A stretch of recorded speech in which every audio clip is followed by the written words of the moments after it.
ऐसे फर्जी केस में आम आदमी पार्टी के कई नेताओं को इन्होंने अभी तक जेल में रखा हुआ है।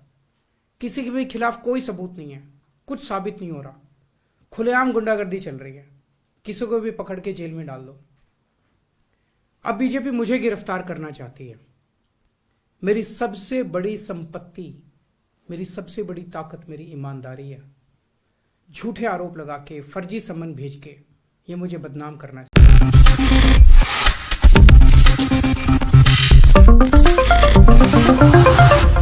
नमस्कार, नेक्स्ट 9 न्यूज देख रही हैं आप और मैं हूं आपके साथ प्रज्ञा सिंह। स्वागत है आप सभी का मेरे खास प्रोग्राम सत्ता से सवाल में। सत्ता से सवाल में आज बात ईडी की, क्योंकि ईडी की चर्चा हर जगह हो रही है।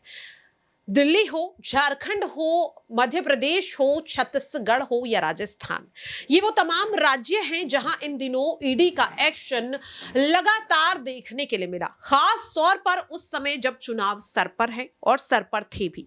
विधानसभा चुनाव के दौरान छत्तीसगढ़, राजस्थान में ईडी की कार्रवाई देखने के लिए मिली और अब लोकसभा चुनाव जैसे जैसे नजदीक आ रही है वैसे वैसे अब दिल्ली और झारखंड में ईडी का एक्शन जारी है।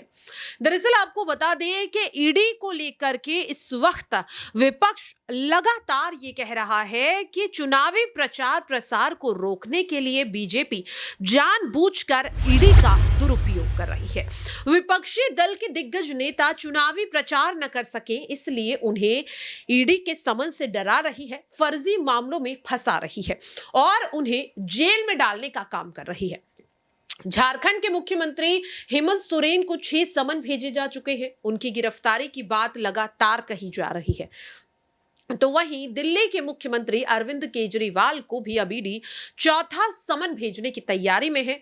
और अब ऐसे में सवाल लगातार ये बनता है कि क्या वाकई में ईडी अब केंद्र सरकार के हाथों की कठपुतली बन चुकी है, क्योंकि तीसरे समन के बाद अरविंद केजरीवाल ने इस बात को साफ कर दिया कि जो ईडी लगातार करोड़ों के घोटाले का जिक्र कर रही है, छापेमारी में आखिरकार एक भी रुपया ईडी के हाथ क्यों नहीं लगा।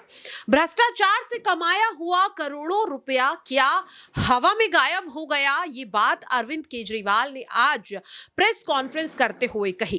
अरविंद केजरीवाल ने प्रेस कॉन्फ्रेंस में कई बड़े खुलासे किए, जिसमें वो ईडी पर हमलावर होते हुए नजर आए और लोकसभा चुनाव को लेकर ईडी की कार्रवाई को बीजेपी की साजिश बताते हुए नजर आए। अरविंद केजरीवाल आज जब प्रेस कॉन्फ्रेंस के लिए आते हैं तो दूसरी ओर देखा जाता है कि उनके घर के बाहर आप कार्यकर्ताओं का जमावड़ा लग जाता है। सुबह सुबह ये भी दावे किए जा रहे थे कि शायद ईडी आज अरविंद केजरीवाल के घर में घुसकर छापेमारी करेगी और फिर उन्हें जबरन गिरफ्तार कर लेगी। हालांकि बाद में इसे महज अफवाह भी बताया गया और अरविंद केजरीवाल ने जिस तरह से आज प्रेस कॉन्फ्रेंस में कई बड़े खुलासे किए हैं, उनसे एक बात तो साफ है कि क्या वाकई में ईडी अब बीजेपी के हाथों की कठपुतली बन चुकी है, क्योंकि करोड़ों के घोटाले की बात ईडी करती है लेकिन पैसा कहीं नहीं मिलता। अरविंद केजरीवाल लगातार खुलासे कर रहे हैं। सबसे पहले सुनिए आप अरविंद केजरीवाल के उस बयान को कि किस तरह से ईडी की छापेमारी को वो बीजेपी की साजिश बताते हुए नजर आ रहे हैं। कई बार सुना होगा, 2 साल से बीजेपी की सारी एजेंसीज कई रेड मार चुकी हैं, कई लोगों को गिरफ्तार कर चुकी हैं, लेकिन अभी तक एक भी पैसे का हेरफेर कहीं नहीं मिला, कहीं से एक भी पैसा नहीं मिला। अगर भ्रष्टाचार वाकई हुआ है तो इतने करोड़ों रुपए गए कहां? क्या सारा पैसा हवा में गायब हो गया? सच्चाई यह है कि किसी तरह का कोई भ्रष्टाचार हुआ ही नहीं। अगर होता तो पैसा भी मिलता। ऐसे फर्जी केस में आम आदमी पार्टी के कई नेताओं को इन्होंने अभी तक जेल में रखा हुआ है। किसी के भी खिलाफ कोई सबूत नहीं है, कुछ साबित नहीं हो रहा, खुलेआम गुंडागर्दी चल रही है, किसी को भी पकड़ के जेल में डाल दो। अब बीजेपी मुझे गिरफ्तार करना चाहती है। मेरी सबसे बड़ी संपत्ति, मेरी सबसे बड़ी ताकत मेरी ईमानदारी है। झूठे आरोप लगा के, फर्जी समन भेज के ये मुझे बदनाम करना चाहते हैं, मेरी ईमानदारी पे चोट करना चाहते हैं। इन्होंने मुझे समन भेजे हैं। मेरे वकीलों ने मुझे बताया कि ये समन गैर कानूनी है। क्यों गैर कानूनी है? ये मैंने इनको विस्तार से लिख के भेजा है। मैंने बताया है कि उनके समन कैसे गैरकानूनी है, लेकिन उन्होंने मेरी एक भी बात का जवाब नहीं दिया। इसका मतलब उनके पास मेरी बातों का जवाब नहीं है। इसका मतलब वे भी मानते हैं कि उनका नोटिस गैरकानूनी है। क्या मुझे एक गैरकानूनी समन का पालन करना चाहिए? अगर कानूनी रूप से सही समन आएगा तो मैं पूरा सहयोग करूंगा। बीजेपी का मकसद जांच करना तो है ही नहीं। इनका मकसद तो लोकसभा चुनाव में मुझे प्रचार करने से रोकना है। ठीक लोकसभा चुनाव के पहले इन्होंने मुझे समन भेजा है। क्यों? इस जांच को चलते 2 साल हो गए। अभी ठीक लोकसभा चुनाव के पहले मुझे क्यों बुलाया जा रहा है? पहले क्यों नहीं बुलाया? सीबीआई ने मेरे को 8 महीने पहले बुलाया था। मैं सीबीआई में गया था, उनके सारे जवाब भी दिए थे। लेकिन अब ये लोग ठीक लोकसभा चुनाव के 2 महीने पहले मुझे बुला रहे हैं। तो बीजेपी का मकसद कोई पूछताछ करना थोड़ी है। इनका मकसद है पूछताछ के बहाने केजरीवाल को बुला लो और उसे गिरफ्तार कर लो, ताकि मैं लोकसभा चुनाव में प्रचार न कर पाऊं। आज बीजेपी भ्रष्टाचारियों को नहीं पकड़ रही, बल्कि खुलेआम ईडी और सीबीआई का इस्तेमाल करके दूसरी पार्टियों के नेताओं को तोड़ के बीजेपी में शामिल करवाने का काम किया जा रहा है। एक नहीं, 2 नहीं, कितने उदाहरण हैं जहां किसी पार्टी के नेता के खिलाफ ईडीआई सीबीआई के मामले चल रहे थे या उन पे गंभीर आरोप लगे हुए थे। जैसे ही वो नेता बीजेपी में शामिल हुए, उनके सारे पुराने मामले बंद कर दिए गए या ठंडे बस्ते में डाल दिए गए।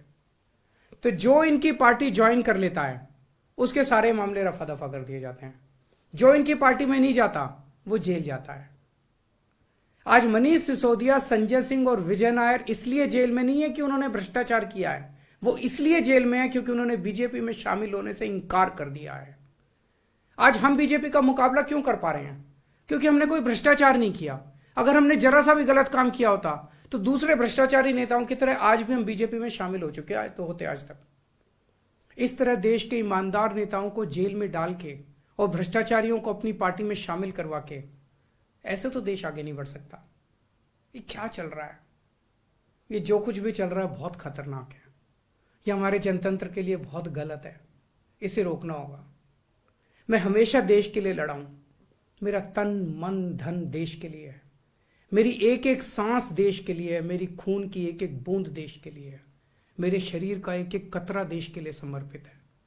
हमें मिलकर देश को बचाना है। मैं पूरी जी जान से इनके खिलाफ लड़ रहा हूं। आपका साथ चाहिए। देखा आपने और सुना भी। अब लगातार सवाल ये बनता है कि क्या वाकई में ईडी केंद्र सरकार के हाथों की कठपुतली बन चुकी है? लेकिन फिर सुप्रीम कोर्ट का क्या, जिसने मनीष सिसोदिया की जमानत याचिका पर सुनवाई के दौरान इस बात को माना कि ईडी ने जो सबूत दिए हैं उनसे मनीष सिसोदिया की संलिप्तता 338 करोड़ के शराब घोटाले मामले में है।